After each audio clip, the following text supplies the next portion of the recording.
What is your name?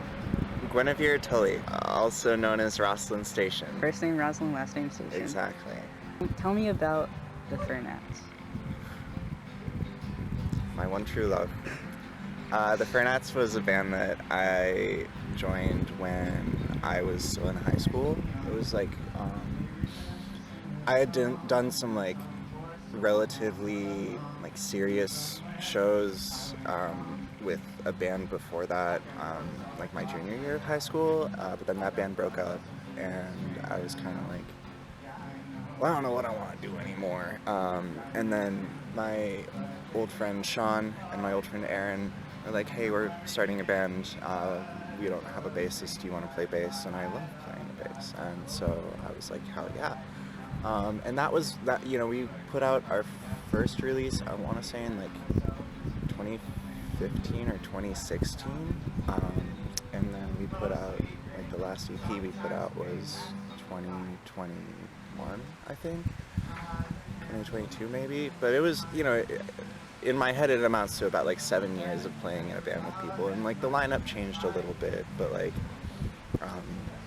that definitely felt like the place where I started to kind of come into myself, and I was able to like, I found some footing there, and I felt less like someone that happened to be involved and more like someone that was like really impacting and like, I was able to kind of leave my mark in a way. For the most part, like indie surf rock stuff, I think it's tons of fun. I still would consider My Cat at Home to be like my personal crowning achievement. And Echo Astral came after the Fernats? Yeah, Echo started, I don't know, I can't remember when they started, because I think it was probably like 2021, I think. I also joined the band Blade there, because again, it kind of, things happened where like, they ended up needing a bassist, and so my friend Miri, who I knew from Pretty Bitter, hit me up one day and was like, do you want to play bass in this like trance punk band? And I was like, say less. Like, I mean, like that is so up my alley. And like, because while I love the Fernats and everything, it kind of felt a little like I came out publicly and everything, as much, there isn't like one set date for me necessarily, but like kind of like exploring my gender identity and all that kind of stuff like happened, later on in the Fernats, and it was cool that I had that outlet, but I also felt like it wasn't like a lot. I loved seeing the people who came to our shows and everything, but ultimately it was like mostly cis people. I think our audience was relatively queer, which I think partially is just because we were a Richmond band, but like, but anyway, like someone's like, do you want to join this trans girl punk band? And I'm like, yeah, I would have fucking loved to join this trans girl punk band. And so I joined in early 2022. I want to say it was like March or April. And like they like brought me in for a practice, and like halfway through the practice they were like, yeah, okay, like I think we got this now. And then not too long after that we had one show and it was really fun, and then we had another show and it was more fun, and it was just kind of like we added Sam to the mix. Initially, as far as I'm concerned, like when I showed up, the band was JL, Liam, Miri, and then me. We added Sam as an extra guitarist, which I'm always, whenever you add a second guitarist, I'm like, do we need to? But then we like started practicing with Sam and everything. It was amazing, and it was really cool how we were able to do that. And so it was pretty cool. And every show kind of just felt like we were building on what we had done the last time around. And it still kind of feels that way, and we're gonna have a really exciting and busy 2024, so that'll be real cool. But Echo is a lot of fun to play in, because I mean, in the same way that like Fernats crowds tended to skew more cis, like like it's like an echo crowd. You'll find one or two cis people, maybe. But it's been really cool to see so many people like enjoy. It's not. Sometimes it doesn't even feel like it's what we like. It's partially what we do, but it's also just like giving people that outlet to like go out to a show and feel safe and like you're with community. Yeah. I'm not saying that we're the only people that do this, but like the reaction that we got to just existing, I feel like did demonstrate like a little bit of a lack of that in like the DC area. Kind of greater. I mean, we've seen it at Arts Herndon. Like it's not just us, but everybody who contributes like gets to feel that effect a little bit, I think. So it's been really cool kind of being something that like other trans people can look at or listen to and be like, wow, like I feel seen and heard, and it's very nice. When did you start making music? I mean, I started in music has always been like a really integral part of my life, even before I was like playing instruments and stuff. Like my dad played the piano and would like sing to us and stuff, and so it's always been something where I've been like really interested and involved. And then like even when I was a kid, before I knew like how to read music or anything like that, like I was over at my dad's piano trying to like figure out how to play certain things, and he showed me how to play like Heart and Soul, so I would just play that a bunch. And then second grade I started learning violin, but then like as like that was all like orchestra, very like classroom oriented kind of stuff.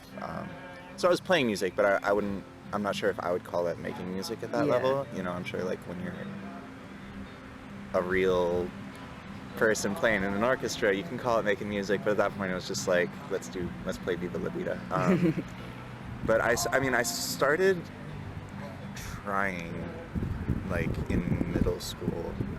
My older sister was like starting a band with some friends, and I was like do you have siblings? Yes. Older siblings or younger? Older. Yeah, so you probably like you see that like an older sibling doing something and you're like, well, I want to do that.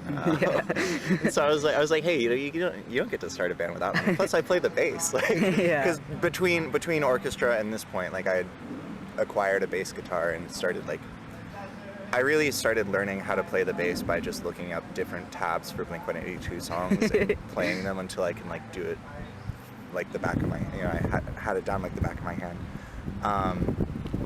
But so like, around that time, and like at that point we were all kids still and we didn't really know what we were doing. So it was like, it was fun. We were playing some music, but mostly it was like a social kind of thing where we got to hang out and say like, yeah, we're in a band.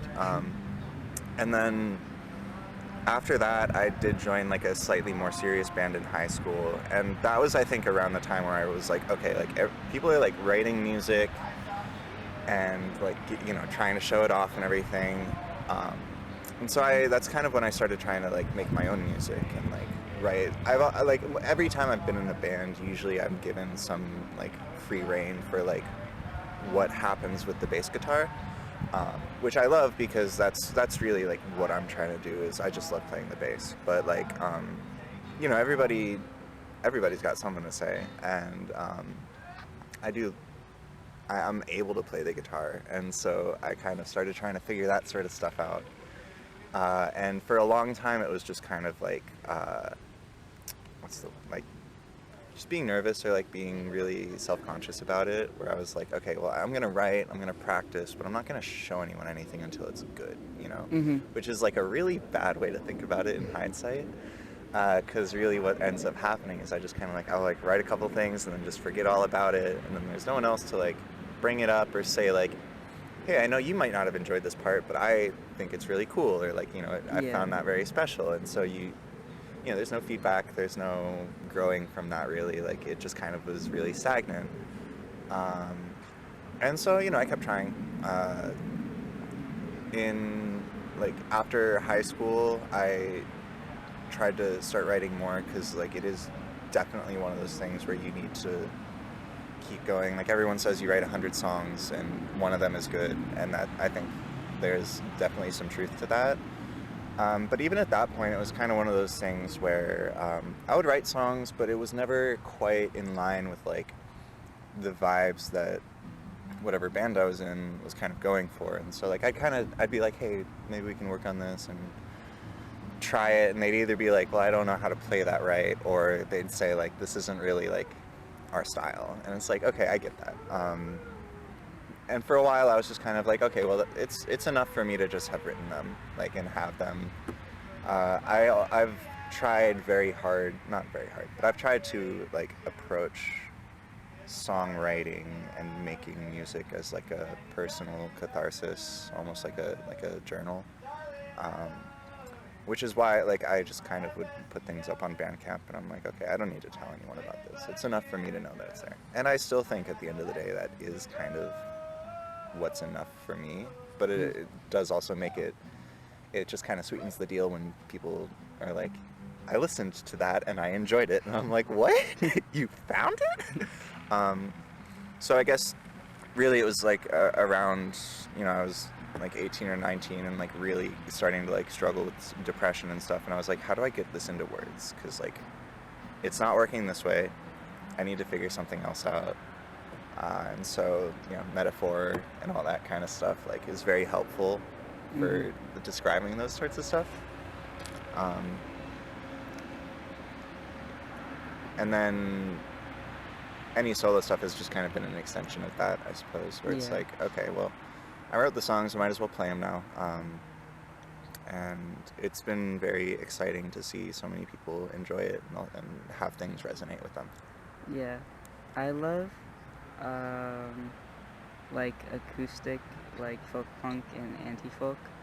So I think it's cool that you are like one of those type of musicians. I mean, I don't want to put you in a box, but no, I mean, you're kind of right.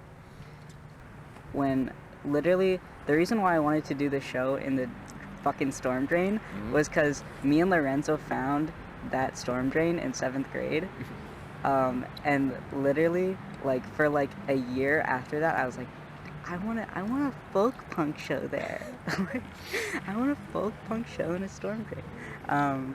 But yeah. I think that's what draws me to those genres, is how approachable it is, because you can just do something like that. Like, you don't need electricity, you don't need a crowd, really. Like, you just show up and you do it. And I think that's like a very core part of like, I mean, DIY, like you're doing it, you're with other people, but that, that's what DIY really means, like do it yourself with other people. And so that's why I like the folk punk so much and anti-folk. You can just do it. Yeah. I don't have any more questions. That's okay. Do you have any final thoughts? Let me think about this. Trans is beautiful. Free Palestine. Come on, Chelsea. Fuck Bill Gates. Fuck Burzum. Fuck money. I love my girlfriend. I love music and playing it and hanging out with people who are playing music. You can start a band. You can do it. I think that's about it. Okay.